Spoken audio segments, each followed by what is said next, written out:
Once the GDPR functions have been enabled, a number of changes are made in the system.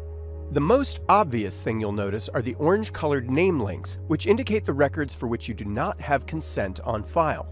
An orange link or outline will appear for these records in search results, pipelines, and rollups with a locked folder icon by the last name. You'll also see that the bar at the top of the name record turns orange and a locked folder icon appears on the left. Another change you'll immediately notice is the new GDPR tab added to your name records, which contains new fields for logging the date on which consent was confirmed by this contact and the purpose for which this contact gave consent, as a candidate or as a customer. You can also use this field to indicate that the contact revoked their consent, that they've asked to be deleted, or that they're simply not subject to the GDPR regulation.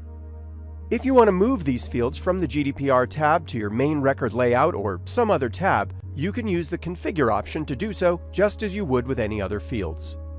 When the GDPR features are first enabled on your database, all names that exist at that moment will display the orange indicator, but will have no value in the consent fields. You'll probably want to start by getting consent from your current contacts, or otherwise appropriately updating the existing records in your database. As with any project involving multiple records in PC Recruiter, we want to start by rolling up the records we need to work with. It's probably safe to assume that you have the consent of clients you've been working with in recent weeks or months, so you may want to start by creating a list of clients with recent activity. We'll go to the activity search and find all the names that we have an email received activity for in the past 3 months, and then put the results on a list. The criteria and date range you choose for your own database are up to you.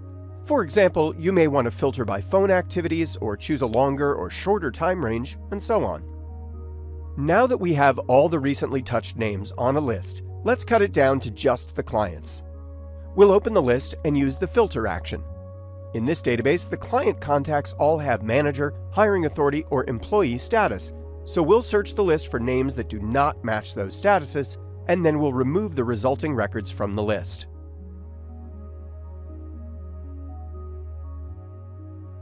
Now we want to set the consent purpose field value for everyone on this list. That requires a global change. From the System menu, we'll search Change Names. If you don't see this option, you'll need to make sure that you're logged in with a full permission system admin account.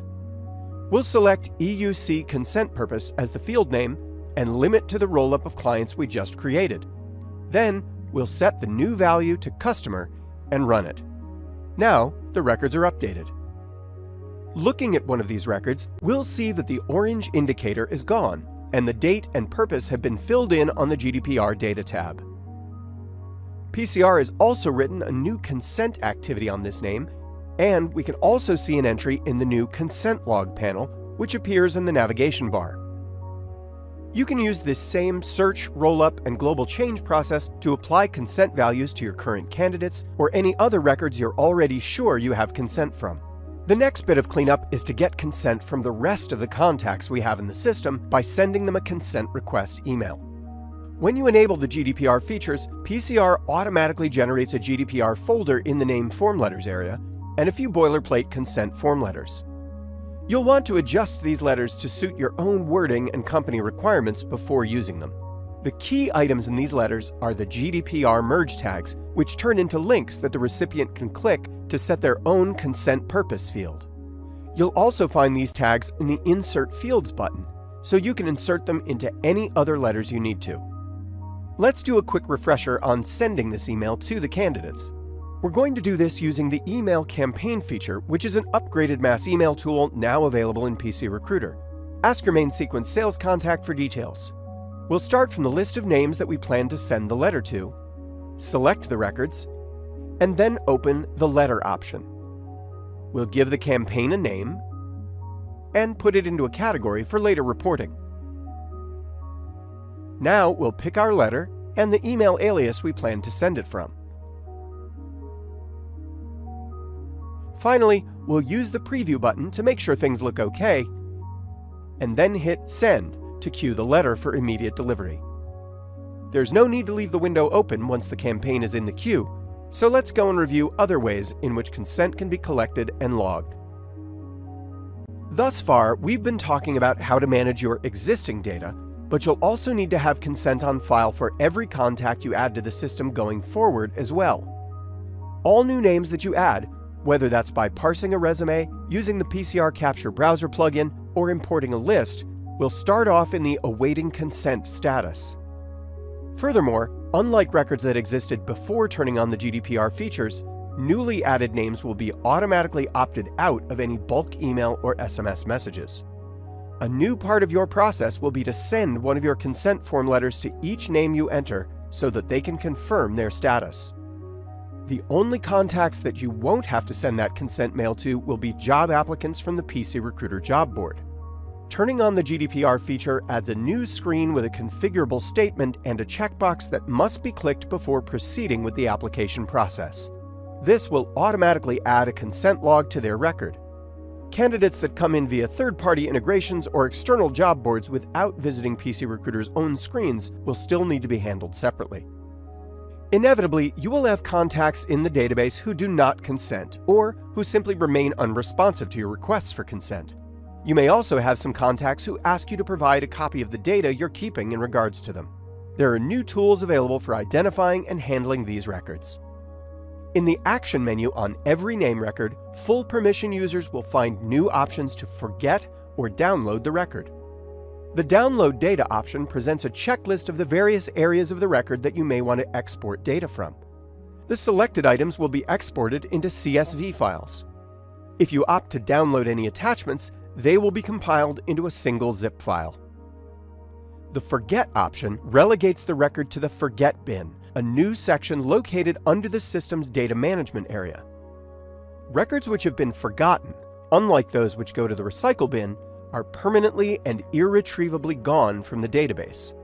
For this reason, only full permission users can forget records. Each time a record is forgotten, a log entry is created in the Forget bin with a numeric ID and the date, as well as the primary email address, which is the only record info that's retained. This is purely for tracing purposes if the contact should inquire about their record in the future. If the contact was associated with any position records, the numeric code from the Forget bin will appear in place of their name, but otherwise, the record no longer exists anywhere. In addition to manually forgetting records, there is also a setting found here under the configuration wheel on the Forget bin to automatically forget any records which remain without consent for a given number of days. We suggest extreme caution if you intend to use this setting.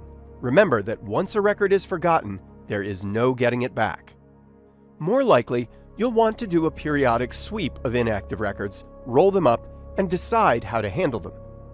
For that purpose, we've added a new search option into the Identify Inactive Records tool, which can be found under System as well. We'll click here to create a roll-up for the results to be placed on, and we'll select it as the target list. We want to find records that haven't had any activity since the last time we checked, so we'll set that date and mark the Activity Date box. Now we'll set the EUC consent purpose to Awaiting Consent. When we run this search, all names still awaiting consent which haven't had any activity record entries since the given date will be placed on the list. We can then open that roll-up and handle the records as we please, either seeking consent from them or forgetting them. Remember, any records that are in awaiting consent status are automatically opted out of bulk contact, so you'll need to seek consent via individual emails, texts, or phone calls. If you decide to forget all the names on the list, you can select all of the records and then use the Forget option in the Action menu.